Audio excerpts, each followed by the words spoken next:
I'm Sarah, 31, and I work as an interior designer. My husband Raphael and I bought our forever home 3 years ago, a mid-century ranch tucked into a quiet cul-de-sac where the biggest excitement is whose lawn is the greenest. The house had great bones, but inside it was stuck in the 1970s. Brown carpet, wood paneling, popcorn ceilings, the works. We decided to fix it up slowly, one room at a time, whenever we could afford it. Now, after years of patience, budgeting, and DIY weekends, we were finally down to the most important space, the kitchen. I'd been designing this kitchen in my head since the day we toured the house. I sketched out mood boards on napkins, pinned every possible backsplash on Pinterest, and even collected cabinet handles in a mason jar like they were souvenirs. My vision was clean, warm. Moroccan-style tile for the backsplash, soft under cabinet lighting, pale quartz countertops that reflected sunlight, and custom cabinetry with deep drawers for my cast iron pans. The budget was tight. We'd saved about $27,000 over the last year and a half, but I knew how to stretch it. Then Raphael threw a wrench into everything. He suggested we let his sister help out with the renovation. Avery is 27, and she works as a general contractor's assistant. Depending on who's asking, she's either practically a licensed builder or still figuring things out. Her job history changes as often as her hair color. I've never fully trusted her, especially when she talks like she invented drywall, but Raphael was convinced she'd matured. He said she could help us cut costs and was excited to prove herself. I didn't love the idea, but Raphael and I agreed Avery would only help with demolition and maybe ordering supplies, nothing to do with design choices. That boundary was clear. At least it was supposed to be. Avery showed up to the first workday late, blasting music from her truck and wearing a t-shirt that said I'm basically the boss. She brought a friend with her, some guy who barely spoke and seemed more interested in scrolling through his phone than doing any real work. Right away, she started suggesting changes. She said the custom cabinets I picked were too expensive and tried convincing Raphael we should just go with a prefab set from a chain hardware store. Her reasoning? It ships faster and leaves room in the budget for other upgrades. I said no, firmly. She nodded like she understood. Then 2 days later, I got home from work and found 3 of my cabinets gone. In their place were mismatched prefab boxes, shorter, flimsier, and already dented. Avery claimed my order was delayed indefinitely, so she took initiative. I checked my email. There were no delays. She hadn't even placed the order. When I confronted her, she smirked and said, "Your budget's too ambitious, Sarah. You're designing for Pinterest, not reality." Raphael tried to smooth it over by saying maybe we could compromise. He suggested we keep the cheaper cabinets just for now and upgrade later. That's when I started documenting everything. I saved emails, took photos, kept every receipt. Something told me Avery wasn't just being sloppy. She was trying to take over the whole project. Then came the tile incident. I had chosen handmade Moroccan-style tiles in muted blues and greens. I had spent weeks sourcing them from a small supplier who works directly with artisans. When they didn't arrive on time, I checked with the supplier. They told me someone had canceled the order. I looked at the invoice history. It had Avery's email on it. Instead, she ordered mass-produced ceramic tiles in a glossy off-white. She stacked the boxes neatly in the garage like it was some kind of gift. When I asked her about it, she said she thought I'd changed my mind and that these are way more versatile. Raphael backed her up again, saying maybe white was a safer choice. I didn't say anything then. I just walked into our bedroom, closed the door, and stared at my original design board. My dream kitchen was being buried under someone else's shortcuts. The final straw happened on a Friday afternoon. I got home early, hoping to get ahead on the weekend's tasks. As soon as I stepped inside, something felt off. There was a weird chemical smell. The kitchen was half lit. I turned the corner and froze. My beautiful quartz counters, white with soft gray veining, were gone. In their place was a slab of cheap, plastic-feeling laminate. It looked like faux concrete, but worse. It was warped at the edges, and one corner was chipped already. Avery was standing there, arms crossed like she was proud of herself. She said, "It's a better fit for the vibe." The quartz didn't match the backsplash that she changed. I didn't answer. I just picked up my phone, took pictures of every angle of the new counter, and walked out the door. I could hear Raphael calling after me, but I didn't stop. I didn't even put my shoes back on. I got in my car, drove to a friend's place, and stayed there for the night. I needed to figure out what to do next. This wasn't just a few mistakes. This felt like sabotage. And I wasn't going to let her destroy the one room I'd waited 3 years to make perfect. That night, I locked the kitchen. I took the deadbolt key off Raphael's keyring, closed the pocket doors between the kitchen and dining area, and slid the bar lock I had installed earlier that year when we hosted a big holiday dinner. Raphael stood in the hallway watching me. He asked if this was really necessary. I didn't answer. I just walked past him, went into the office, and opened the folder where I had been keeping every document related to this renovation. The next morning, I called the quartz supplier myself. The person on the phone remembered the order right away. The slabs had been delivered in perfect condition, signed for by someone named Avery. I asked if there were any notes about defects or issues. There weren't. They had a copy of the pickup slip. It had her signature on it, and the date it was picked up, 3 days before I came home, and found laminate installed. I printed that out and added it to the folder. Then I called Raphael into the office. I didn't raise my voice. I just laid everything out, receipts, order confirmations, photos, side-by-sides of what we agreed on versus what actually showed up. I pointed to the supplier invoice, then to the fake replacement Avery claimed had been necessary. He looked at it for a while without saying anything. He finally admitted that Avery told him the quartz couldn't be cut properly. She said it cracked during transport. He believed her and didn't want to stress me out, so he didn't mention it. I told him she signed for the slabs in perfect condition. He didn't have a response for that. I kept going. While double-checking everything Avery had purchased through our shared renovation account, I found something that didn't belong. It was a $5,200 charge to a company I didn't recognize. I looked it up. It was a local wedding supply vendor. The invoice description read, deposit, 40x60 tent, sidewalls, optional lighting, non-refundable. It had been paid directly from our kitchen fund. I didn't tell Raphael about it right away. I needed to hear Avery's explanation first. So I texted her and said we needed to go over next week's supply deliveries and confirm scheduling. She replied within minutes, said she'd be over in an hour. When she arrived, she walked in like nothing had happened. She even complimented the laminate, said it really brightened the space. I waited until she was standing in the middle of the kitchen, then pulled out the folder and spread the paperwork across the island. I asked her why she used our renovation account to place a tent deposit. She stared at the page for a second, then said it was a temporary hold she meant to repay. She said the vendor must have mixed up her card with ours. I asked how that would even be possible when it was a direct account payment, not a credit card charge. She changed the subject, said I was blowing things out of proportion. Raphael didn't say anything at first. Then he asked her for proof that she planned to pay it back. She reached into her bag and pulled out a printed email. It was obviously fake. The formatting was off, the font didn't match the vendor's website, and there was a spelling error in the vendor's name. I cross-checked it later. The vendor confirmed no refund request had been submitted. No confusion ever happened. The deposit was marked as final. That was when the rest of it started unraveling. Avery hadn't been working at her contractor job for 2 months. She was laid off and never told anyone. She pretended she still had the job and used our renovation project as a way to look like she was still in the industry. That's why she didn't care what materials she swapped or what orders she messed with. None of it was about helping. It was all about control. I removed her access from our home security app. She couldn't unlock the side gate or enter the garage anymore. I also changed the garage code and reset the keypad to factory settings. Raphael didn't argue. He said it was time we took the project back. Avery tried calling once more after that. I blocked her. I didn't respond, didn't give her another explanation. Instead, I went into the office, opened a new folder on my desktop, and labeled it Wedding Cake, Phase 1. Avery invited me to her cake tasting. After everything that had happened, the counters, the cabinets, the wedding tent money, I expected silence.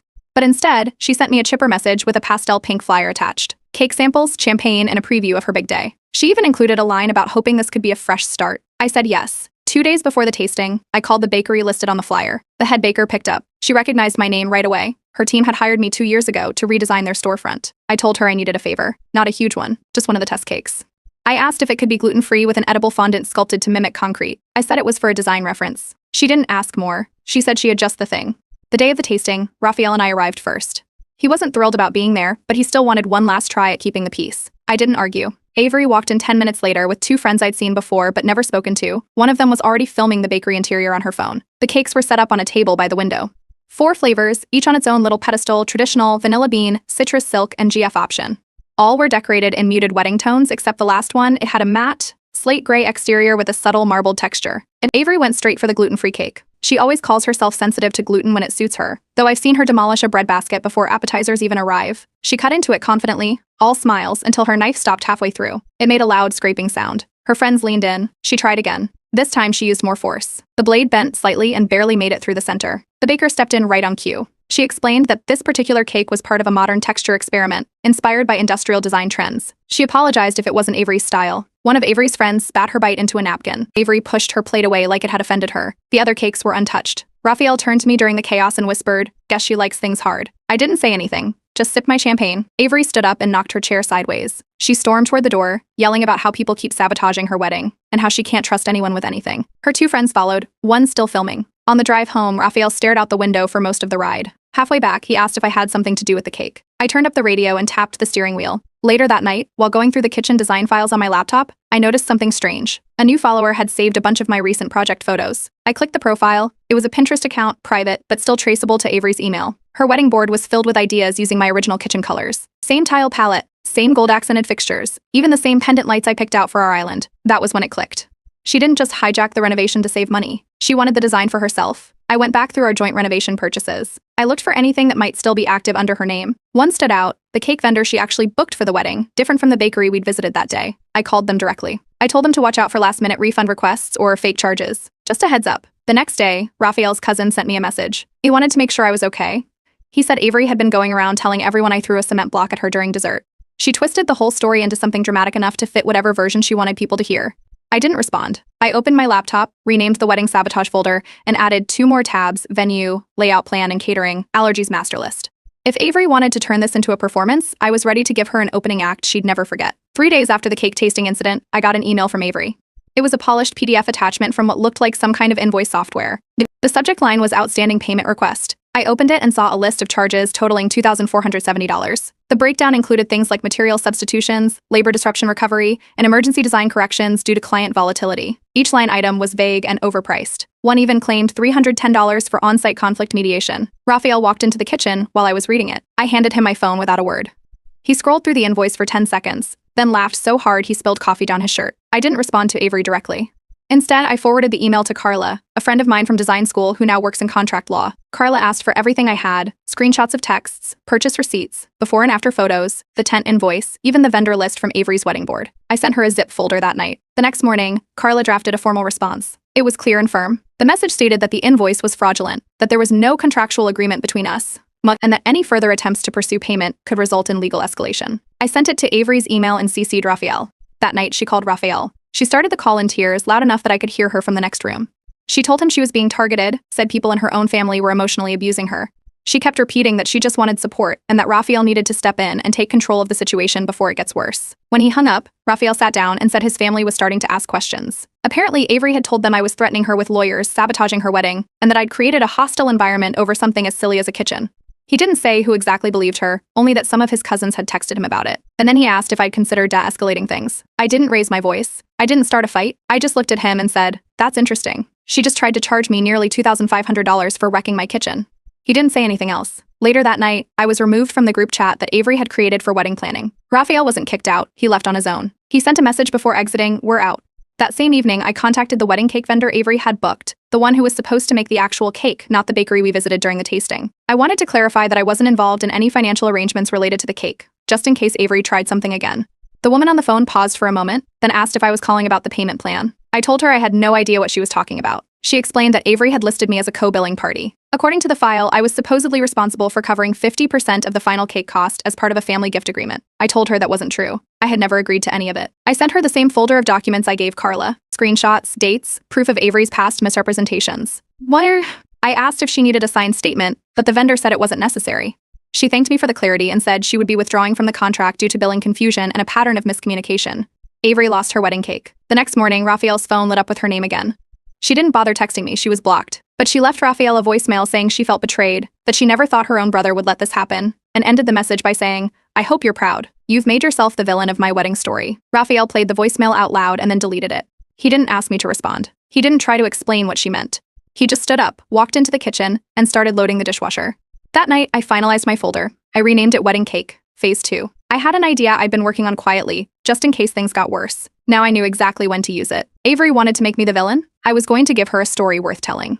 The bakery from the original tasting didn't flinch when I made the request. I asked for a custom 3-tier cake made of hardened gluten-free cement, covered in sugar-free fondant and detailed piping. It wasn't meant to be eaten, just admired. The head baker remembered the texture experiment from the last time and laughed before saying, "You want the full version now, don't you?" I paid up front and tipped double for secrecy. To keep things smooth, I added a real vanilla sheet cake to the order. Store-bought, nothing fancy, just enough to serve guests if something went sideways.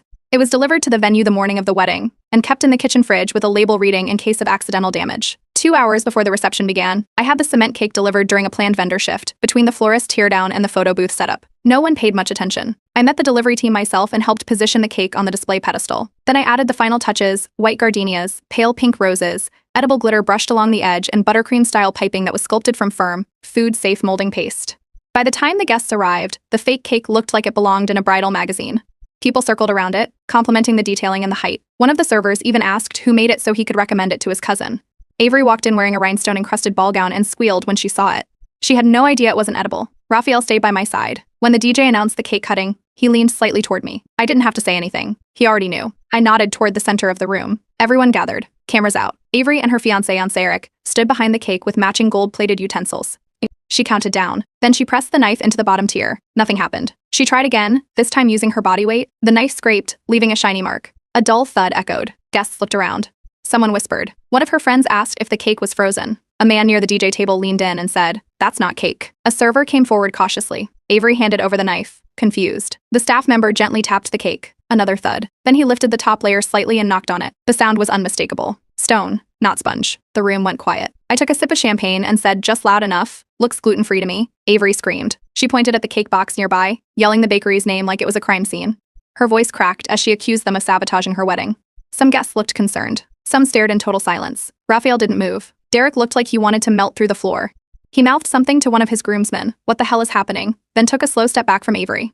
She started crying. Actual tears in a puff-sleeved ball gown beside what looked like a designer cinder block with a floral crown. A staff member tried to comfort her, but she shoved the hand away and ran toward the bathroom. While she was gone, I gave the signal to the kitchen. The venue staff brought out the real cake on a silver tray. It wasn't tall. It wasn't fancy. But it was real, and it was served on time. The guests clapped politely. Plates were passed. People started laughing again. The DJ played a slow song and tried to reset the mood. Avery didn't come back out for a while. When she finally did, her makeup was smeared and her dress was slightly damp near the hem. She avoided everyone. Her friends surrounded her like bodyguards. I didn't approach her. I didn't say anything. Raphael and I danced, drank, and chatted with the other guests like nothing happened. But when we got up to leave, I passed by her table slowly. I leaned in, smiled once, and said, "Guess you got the texture you like." She didn't respond. Her jaw clenched. I walked away before she could think of anything to say. And that was the end of her perfect cake-cutting moment. The morning after the wedding, I woke up to an email thread titled "What Sarah Did to Me." 14 people were copied in, Raphael's entire side of the family, including 2 cousins I hadn't spoken to since our engagement party. The message itself was 3 paragraphs long and filled with dramatic claims. Avery accused me of sabotaging her wedding out of jealousy, said I hijacked her vendors, and even accused me of violating her dietary restrictions by using unsafe materials in a cake she had every reason to trust. 10 minutes after I finished reading, Raphael's parents responded to the thread with one sentence, "We will not be engaging in this drama." And the screenshots started coming in. A few wedding guests sent me links to a Facebook post Avery had made the night before. The caption read, "When your wedding becomes a horror show because someone wants revenge." She uploaded 13 photos, mostly blurry shots of the cement cake, including one where her hand is mid-slice with her face twisted in confusion. She tagged the bakery, even though they hadn't been involved in the final cake. The post already had over 300 comments. Some people offered sympathy. Others posted memes about the rock cake and asked if it was a protest against gluten. Someone even edited a still of her trying to cut the cake with the caption, "She believed she could, but it was concrete." Raphael's phone lit up again that afternoon. It was the wedding photographer. He sent over a Dropbox folder containing the full video coverage. High-quality footage, clear angles, and audio that picked up everything, including the moment Avery slammed the knife and said, "Why isn't it cutting?" The video showed the exact moment the server tapped the tier, the crowd realizing it wasn't cake, and me in the background sipping champagne like I was watching a play. I saved the file. That's when something unexpected happened. A guest, probably unaware of how messy things really were, tagged Avery's workplace in the Facebook post. She works at a boutique interior design firm that deals mostly with luxury remodels. The comment was casual, something like "Even designers can have wild weddings, lol." But it was enough. By the end of the day, Avery had edited the post's caption. She claimed the cake was a surprise joke from a friend that went too far and insisted it was meant to be funny, but timing got messed up. The tone shift was obvious. She deleted several comments, turned off tagging, and tried to walk back everything. I didn't let it slide. Using an anonymous email account, I sent the footage directly to her firm's general contact email. I explained, factually and with screenshots, that she had a pattern of lying about vendor interactions, submitting false invoices, and publicly blaming businesses for things they weren't involved in. I didn't mention the family angle. I kept it professional. 2 days later, her LinkedIn changed from design manager at Ambry Company to freelance consultant. Derek didn't post anything from the wedding. Not a single picture. He untagged himself from every album Avery uploaded and quietly unfollowed her bakery account. He didn't delete his profile, but it was scrubbed clean of anything wedding-related by the end of the week. Exactly 7 days after the wedding, I opened our freezer looking for frozen peas and spotted something wedged behind a tub of ice cream. It was a Ziploc bag with a chipped piece of fondant from the sheet cake the venue served. I took it out, stared at it for a second, then tossed it in the trash. I didn't say anything. Raphael walked in and started loading the dishwasher. No one mentioned the bag. Avery hasn't reached out to me directly since the reception, but a mutual friend forwarded me an invite last night. She's planning a do-over reception in 2 months. Apparently, I'm still on the guest list. I didn't think there'd be a 6th part to any of this. After the cement cake incident, the viral Facebook drama, and Avery's sudden career shift, I figured the show was over. But she wasn't done yet. A month after the wedding disaster, an envelope arrived in our mailbox. White, gold foil lettering, the whole thing thick with fake elegance. Inside was an invite to a mini-moon reception, a second wedding party meant to be more intimate, more refined, and apparently her redemption tour. No note, no apology, just a line that read, "Join us for a night of love and laughter." Raphael opened it and burst out laughing on the spot. I planned to ignore it, but Raphael encouraged me to go, not for her, but to hold my ground. Let her see I wasn't hiding. He agreed on one condition: we arrive late, leave early, and stay close to the exits. No forced smiles, no pretending things were okay. The venue was a small outdoor garden space downtown, strung with fairy lights and lined with rented floral arches. There were mismatched centerpieces, chairs borrowed from different sets, and plastic cutlery wrapped in lace-patterned napkins. In the middle of it all, placed like a trophy, was a new 3-tier cake sitting on a marble pedestal. Clearly her way of saying, "See, real cake this time." Derek looked off. He barely greeted anyone, loosened his collar halfway through the night, and spent more time at the bar than at the tables. A couple of Avery's bridesmaids stood near the punch bowl talking about how she fired the decorator last minute. One of them said, "She swore no one was touching this version but her." That explained the folding chairs and clashing table runners. When Avery spotted me, she didn't even pretend to be polite. She pointed to the cake, raised her chin, and said, "Real fondant, not whatever garbage you think you're funny for." I nodded once and told her, "Hope it cuts clean." Dinner was late. The DJ was underwhelming. A power strip overloaded when the decorative lights and sound system clashed, cutting music halfway through the first dance. Staff scrambled to fix it. During the lull, a bartender quietly told Raphael that Avery had underpaid her deposit and said she'd settle the rest after tips rolled in. Then came the cake cutting, again. This time, Avery made a whole show of it. She announced to the room that it was being filmed for transparency. A guest stepped forward with a phone. Avery raised the knife high, drove it into the middle tier, and the cake tilted. A soft slump followed. The top layer collapsed inward, the outer frosting slid off the side, and raspberry mousse seeped across the base like spilled jam. Avery froze. A server rushed forward. She hissed something at him, grabbed a towel, and ducked behind the venue tent. This time I hadn't done a thing. No tricks, no bakery switch. The venue had no refrigeration, and she refused to hire a proper caterer. The frosting had melted in the heat, the filling hadn't set, and gravity handled the rest. While guests whispered and tried not to stare, Derek stepped forward.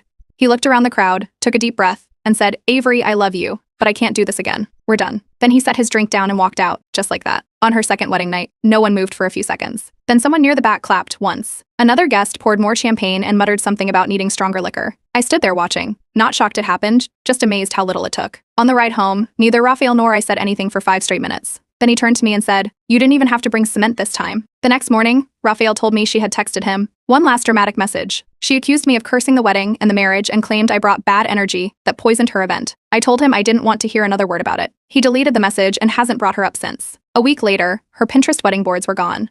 Her design Instagram was locked. The honeymoon never happened. No more posts about married life or new beginnings. Just silence. Meanwhile, my kitchen is finished. Every cabinet, every tile, every light switch exactly the way I planned. Quartz counters. Moroccan backsplash. Under cabinet lighting that clicks on with a touch. No interruptions, no surprise substitutions. When we visited Raphael's parents last week, his father greeted me at the door and asked, "Still baking cakes?" Then handed me a plate of cookies and started laughing. I don't feel bad. Not once. I didn't ruin Avery's wedding. I didn't destroy her cake. All I ever did was let her do what she's always done, take control, cut corners, and implode. This time, I just let the mess stay where it landed.